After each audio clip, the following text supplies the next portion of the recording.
Did you think Zone 2 training was just about logging easy miles and magically getting fitter each week? Or that it's simply a heart rate range your watch tells you to stay in? Or that running in Zone 2 automatically means you're losing fat? If you did, then you're making the same mistakes I made. After running more than 5,000 miles over the last 2 years, I realized that Zone 2 training is far more complex than it looks. There are things almost nobody talks about. Things that can turn Zone 2 into the best training investment of your life or leave you completely frustrated because the results never show up. So, in this video, I'm sharing the 10 things I only learned after running thousands of miles in Zone 2.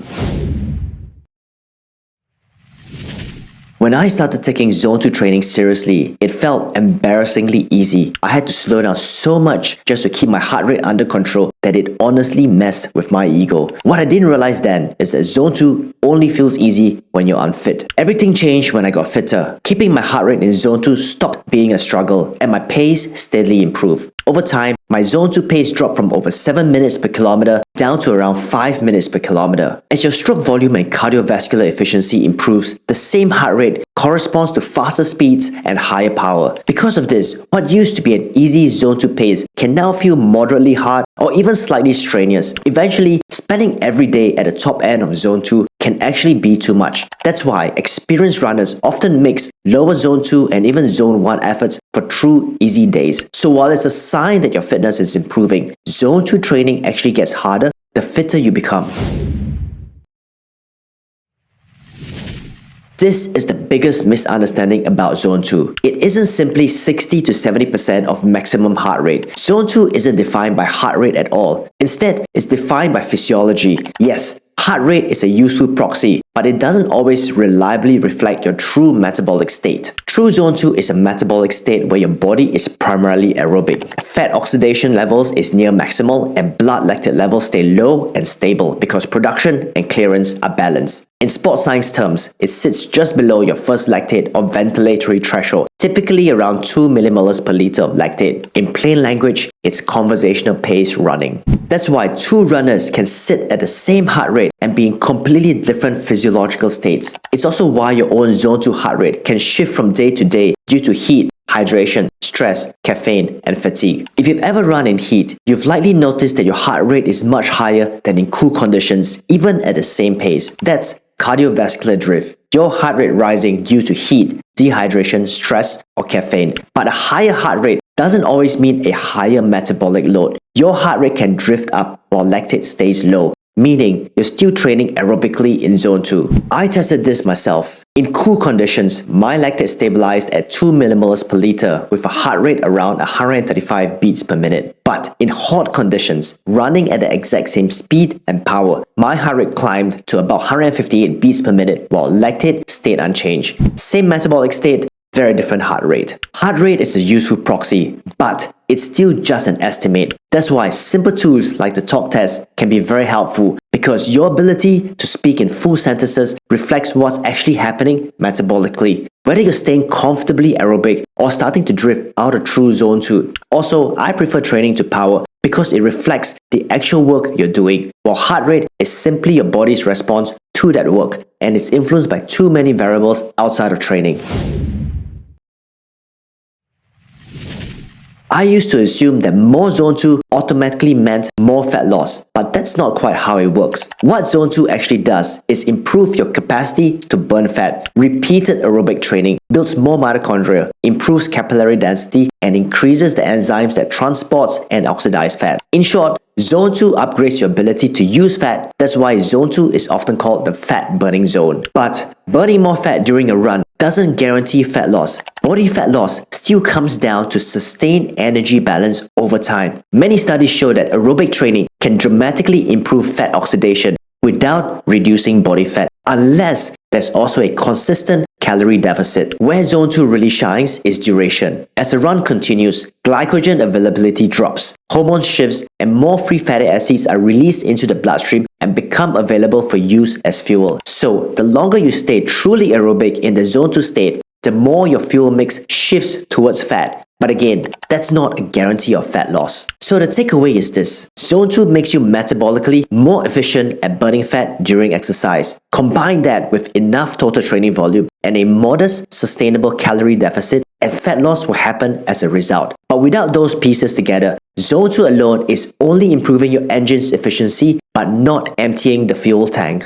Speaking of fat loss, how are you actually tracking your fat loss? Lately, I've been using the BodyPort by Hume Health as the world's first portable body analyzer. It measures your body composition with medical-grade accuracy right from home. It feels like having one of those $20,000 full-body DEXA scanners used in clinics. What I appreciate most is that it doesn't stop at a single number. It shows how your muscle mass and body fat are trending day by day, broken down by region, and it even distinguishes between subcutaneous and visceral fat. That gives you a much clearer picture of what's actually changing inside your body. If you want to try it, use the link below with my code ENDURANCELAD for 20% off. It also stacks with Hume's current sale for up to 50% total savings. The code is only valid for 7 days, and if you're in the US, it's HSA and FSA eligible. Huge thanks to Hume Health for sponsoring this video. Now, let's get back to the video.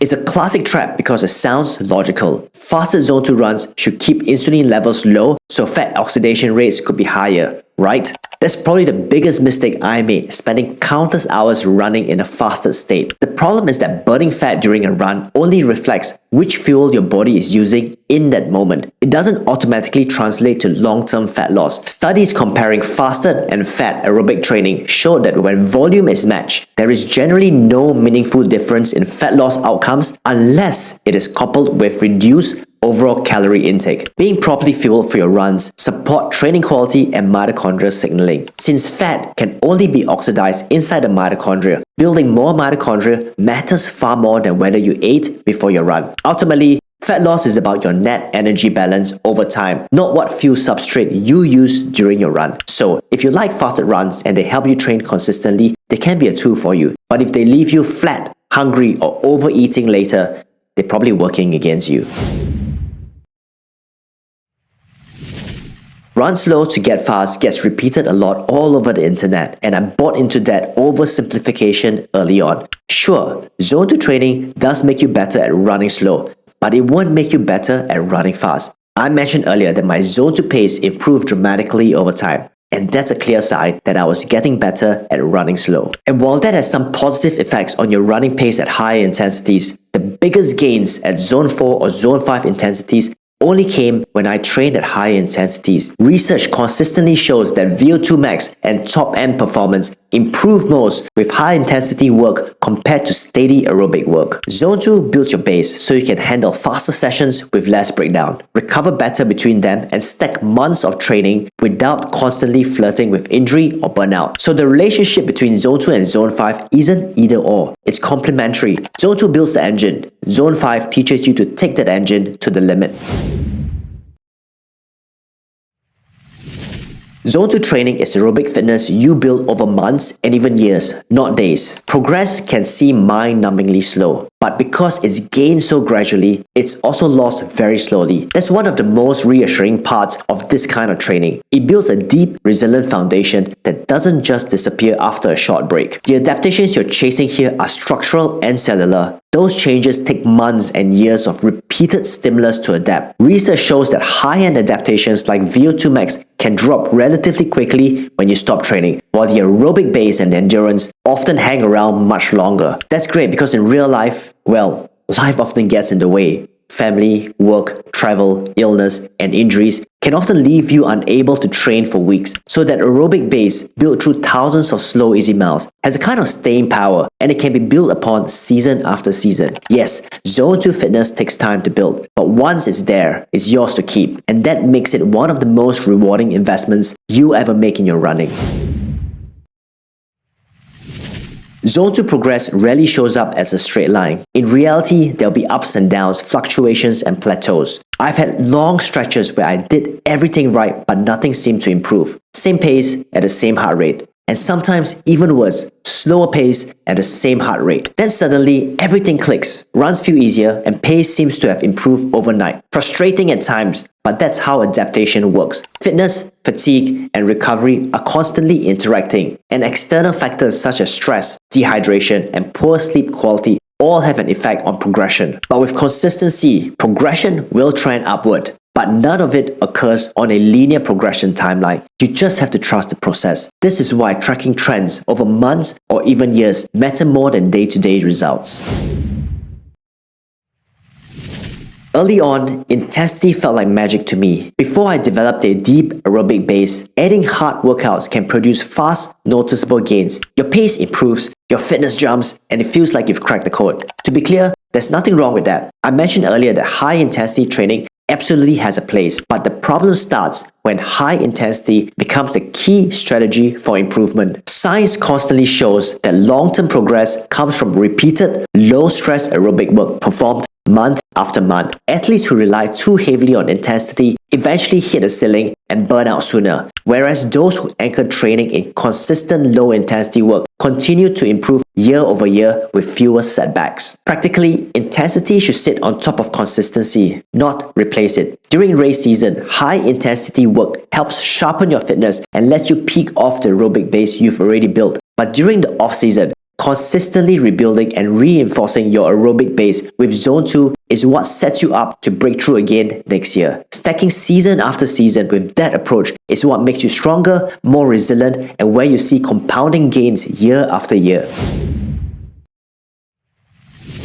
This was the part I didn't expect. The benefits of Zone 2 started spilling into the rest of my life, not just my running. I noticed my mind felt clearer and easier to focus. I stayed calmer under stress, my mood improved, and my sleep got better when the training was balanced. Even my body composition shifted in a way that felt sustainable. Over time, it became clear that this kind of easy, steady training doesn't just improve performance, it improves how you function day to day. Your heart gets stronger, your resting heart rate drops, and normal tasks like climbing stairs, getting through a long workday, or playing with your kids simply feel easier. As we get older, those benefits matter even more. Zone 2 supports better energy, more stable blood sugar, better recovery, and more consistent sleep. Your body becomes more efficient at using fat for fuel, so energy levels feel more stable. For me, that combination made Zone 2 one of the most valuable parts of my training, not just making me a better runner, but for feeling better as a whole.